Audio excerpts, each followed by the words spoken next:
Anyone, you want to introduce your people? Yeah, sure. So my name's Christian Meola, and Nicola Newton, I shot the movie. Oliver, I was in it. Eric, I was also in it. Okay, can we all squeeze in here? We've got some marks for the camera. Thank you. Awesome. So this is, we showed the first installment of the story of these four friends last year, and this is the continuation. And I guess maybe for you and also for your actors, like,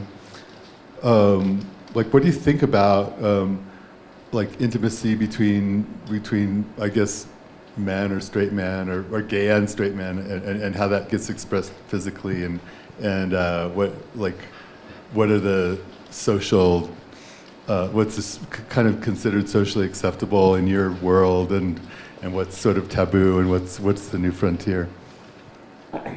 yeah, like everything you just said is exactly what I wanted to dive into as the concept for this particular film. So, like, it just really started out with this idea of straight guys cuddling in this non-ironic way that wasn't a comedy, you know, or like a punchline, but it was very sincere. Like, how could that actually happen? How could we actually get to that point where two guys would feel so comfortable and vulnerable with one another that they can do that and kind of eliminate the elephant in the room? And for me, that's a very optimistic future as a man, and also as someone who's gay and someone who grew up feeling really isolated from men and feeling like I couldn't express my love for them in any way, like a platonic way, a sexual way, a romantic way. And so for me, this film really was about portraying not like not the tragedy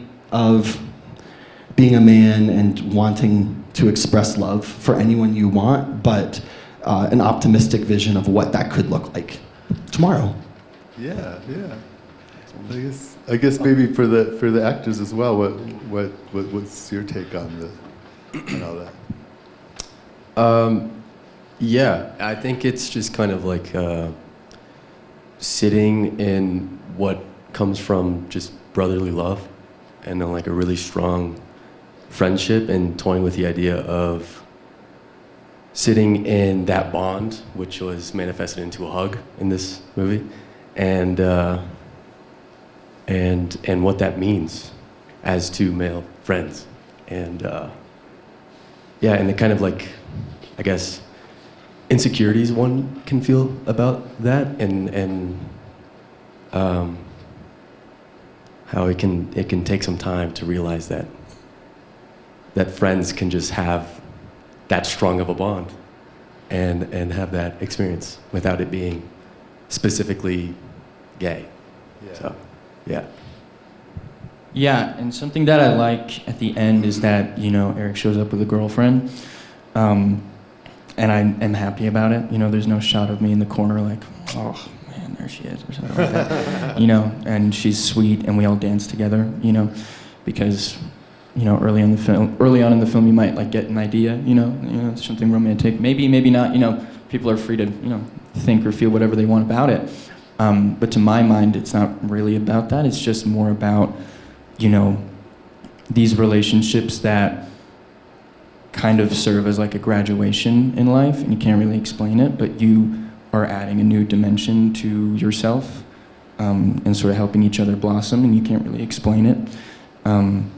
Yeah, and I guess just to follow up on that, you know, like the idea of intimacy on set has been such a big topical thing that's been explored in recent. But to me, like, hugging in some ways can feel even like more vulnerable than just, you know, being sexual.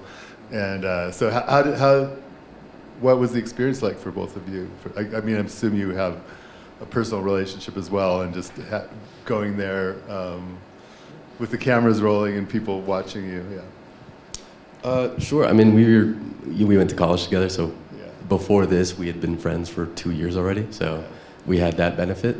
I mean, it just kind of stemmed from, I felt really comfortable on set. I guess the idea of it being captured on film is a little strange, but it didn't. In the moment, it didn't feel strange. It kind of just felt, just like taking that strong friendship that we already had one step further, and sitting in a hug for a little too long. Yeah. Was there any level of discomfort? No, I mean, really not for me. I was young, very much still in training, and I showed up to set sort of overwhelmed by lots of things. But when I got to set, it was really gentle and like really chill. Everyone was really nice. And it was good. And it was like, Christian would be like, okay, we're gonna do a take and just do the hug for 40 seconds. And be like, okay, and then just see like what comes out of that within, the parameters of the scene. But yeah, there was really no discomfort there, no. I guess I also wonder if I got a sense that maybe there were some romantic feelings between them. Yeah. So I mean, when I first, it took a while. It took a lot of work to develop the script. Like, it changed a lot. Like, it was way shorter and simpler at first, and then I realized that this was a really complicated topic, and like, no matter how many stories I've heard from like dudes who have had, admitted to me that they loved their friend and they had this beautiful connection with them that was private, like, no matter what I did in the script to try to justify their sexuality, I was always encountering this idea, oh, this still feels gay, right? And then I got to a point where I realized, actually, like, I gotta let this go, right? Because it doesn't matter. Like, it absolutely doesn't matter. And it's actually very much a queer film. Like, it's very much about two people who are in a state of questioning, of feeling, of being something that is not defined.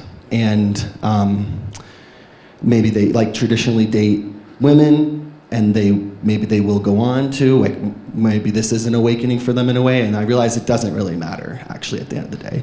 Because all that really mattered was that it was clear that this was a bond based on a lack of emotional support and emotional fulfillment that they had in their lives, that they had in childhood. And so for me, it really became more about getting them to a state where they could almost feel like babies again, or like two kids that were just like play pirates together, or like pretend that they're astronauts, like running around, like getting them to that point before there's all this social conditioning. Yeah. So then I also wanted to ask you in terms of shooting the film, like, so this is shot in wide format, which we don't see that much these days. How did you guys decide to do that? I think I don't have like a maybe strong feeling necessarily either way. I think it just fit for this and what I was interested in, kind of like the wider framing. I think that was just something that was a little bit more fitting for this movie. Also because, there are elements of filmmaking, and that's like a very traditional, or like, it feels very movie cinematic, and so I think that kind of can add to that a little bit. Nice. Questions from the audience? Yes. So length of time for shoot, and what did you guys shoot on? It was beautiful. Thank you. We shot an Alexa Mini on Cook lenses. Beautiful. So how many days? It's a little complicated because we shot another movie at the exact same time. So we were filming two shorts like on the same days. And the other short is what Paul was mentioning. It's called Not Today. And we played it here last year. It's about the same group of 4 boys, but it's a different story that's about a different relationship within that group that's also private. And so we filmed a total of like both of those films in 12 days. Anyone else? Oh, yeah. Can you explain the design of the art on the little cards you guys have been passing around? Oh, yeah, sure. So basically, I found an artist on Fiverr named Mounier. He's French, and he does these amazing, comic style art pieces. So he's done all of the art for all of the movies in this. It's a trilogy. So he's done the art for all 3 of the films. And I mean, I've always in particular loved romance comics, not so much superhero comics, but like young romance, like teen love, like these types of comics that were designed for women in the 50s and 60s, 70s. And yet comics still have this very like masculine kind of connotation. But that was a very subversive like genre within the comic industry. And so I thought it was appropriate to kind of evoke an art style that was both masculine and kind of in my own ways feminine through that like young romance influence. That was the idea. And it's space, because both our characters love space. When you made the third film of the trilogy, are you intending to make a feature out of those films? And also, like, what did you intend it to be initially, and how did it grow? Yeah, so initially I meant to do like 2 films that contrasted each other tonally. So the first film, Not Today, is much darker and has a very bleak ending, or a more, like I guess a pessimistic, like, and like the characters strive to be vulnerable, but they fail to communicate. And in this one, of course, they transcend a boundary and run off into the sunset, right? Or in this case, the darkness of the night. Yeah, so originally I loved the idea that you would see the same kind of universe and characters in 2 different ways. And then over time, I just kind of realized that was going to be difficult to present. And so I decided, okay, like let's make this a trilogy, right? Like let's get one more in there. So we just finished that one, and it's called Too Late. And it's about the curly hair guy that's in his feelings about being left out. He's a womanizer. He's a fuckboy. So we dive into his relationship with women in that movie.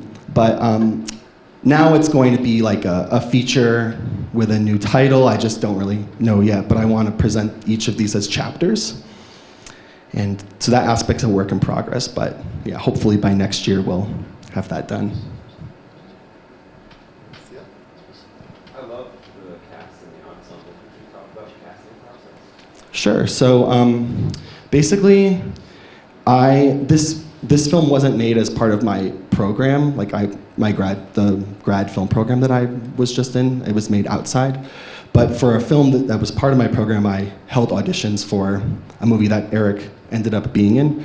But I auditioned Oliver, Jake, and Jaime, and they just had this dynamic, and as a group, like they just had roles that they all kind of play in their dynamic.